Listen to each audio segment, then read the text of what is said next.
Oh, qu'il est important d'être affranchi de ces pauvres concepts. C'est un état de choses malheureux, celui de l'adhésion à un enseignement, une doctrine, à des interprétations accepte parce qu'elles correspondent à notre manière de voir les choses. Oh mon Dieu, oh Seigneur, délivre-nous de tout cela. Pour être introduit là où il est question de la vie que Dieu a réellement donnée, formée en vous, premièrement, il nous réduit en poudre et ensuite il nous reconstitue sur la base d'un nouveau principe spirituel. Et c'est ce qui s'exprime dans le ministère prophétique.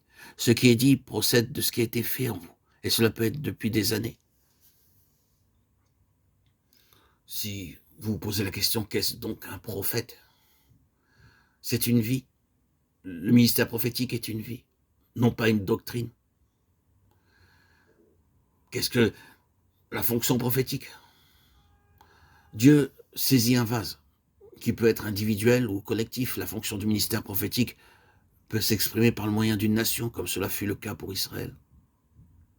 Et il fait passer ce vase par une profonde expérience, brisant, détruisant, désillusionnant, révolutionnant entièrement les concepts.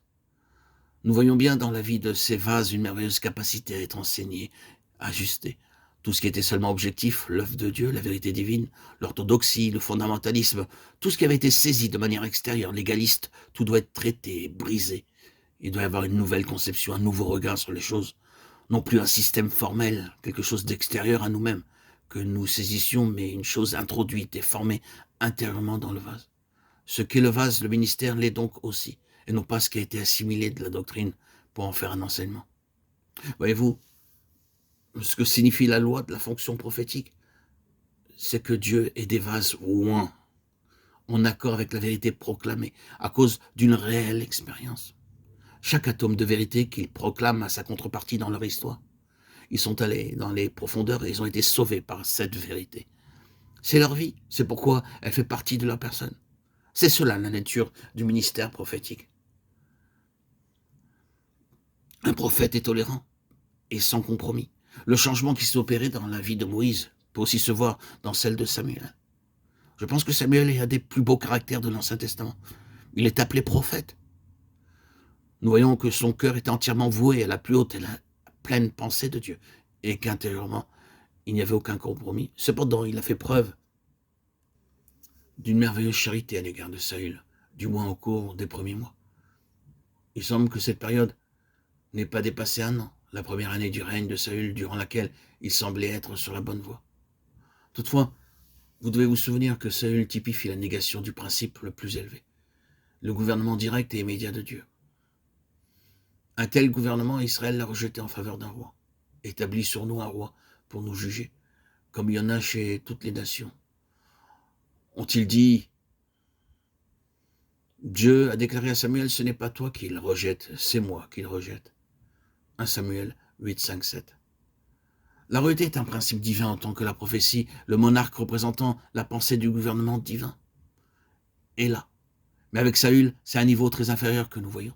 Avec lui, la divine pensée est rabaissée au niveau du monde, comme toutes les nations.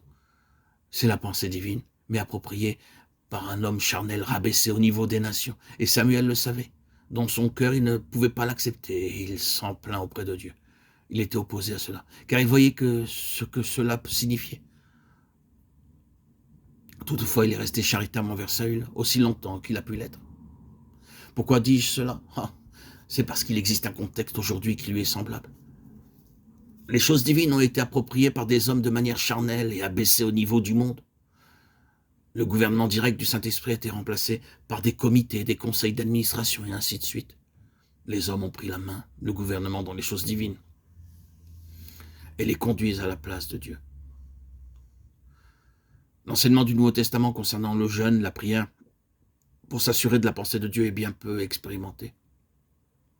Il est donc compréhensible que ceux qui sont spirituels, qui connaissent, qui voient, qui comprennent, ne puissent pas accepter cela. Mais ils doivent être très charitables. Comme un véritable prophète, Samuel aurait été charitable autant que cela lui a été possible jusqu'à ce que cela soit manifestement et volontairement une prise de position de désobéissance à la lumière reçue. Le Seigneur s'est adressé à Saül à travers Samuel et lui a donné de connaître clairement ce qu'il devait faire. Il lui a permis de savoir avec beaucoup de clarté ce que Dieu attendait de lui. Et il a été désobéissant. Alors Samuel a déclaré plus de charité dans cette affaire. Il a été inflexible. Puisque tu as rejeté la parole de l'Éternel, il te rejette aussi comme roi. 1 Samuel 15, 23. Samuel est allé aussi loin qu'il a pu dans la mesure où Saül faisait aussi ce qui était en son pouvoir. C'est cela, la charité. Bien sûr, les types sont toujours imparfaits, mais vous pouvez y voir la vérité. Le prophète Samuel a fait preuve d'indulgence avec les choses qui n'allaient pas, même si dans son cœur il ne pouvait pas les accepter. Il espérait que la lumière jaillirait, que l'obéissance suivrait et que la situation s'arrangerait. Nous devons être très charitables à l'égard de tout ce que nous pouvons désapprouver. Moïse a dû l'apprendre, il l'a expérimenté. Nous sommes souvent très disposés à servir le dessein de Dieu, nous sommes de vrais prophètes, pensons-nous, lorsque nous devons faire face aux choses que nous ne pouvons pas accepter. Dans notre zèle, nous sommes iconoclastes, cherchant à détruire ce qui est offensant. Le Seigneur dit, cela ne doit pas être ainsi. Dans tout ce que nous avons dit, nous avons mis l'accent sur une chose, c'est que le ministère prophétique est une fonction. Cette fonction consiste à maintenir toute chose en relation avec la pleine pensée de Dieu, mais ne pas perpétuer une certaine ligne de manière objective et légaliste.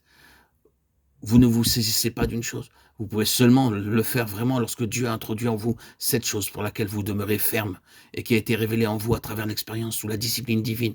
Car Dieu vous a fait passer à travers cela. Et vous savez ce que cela signifie.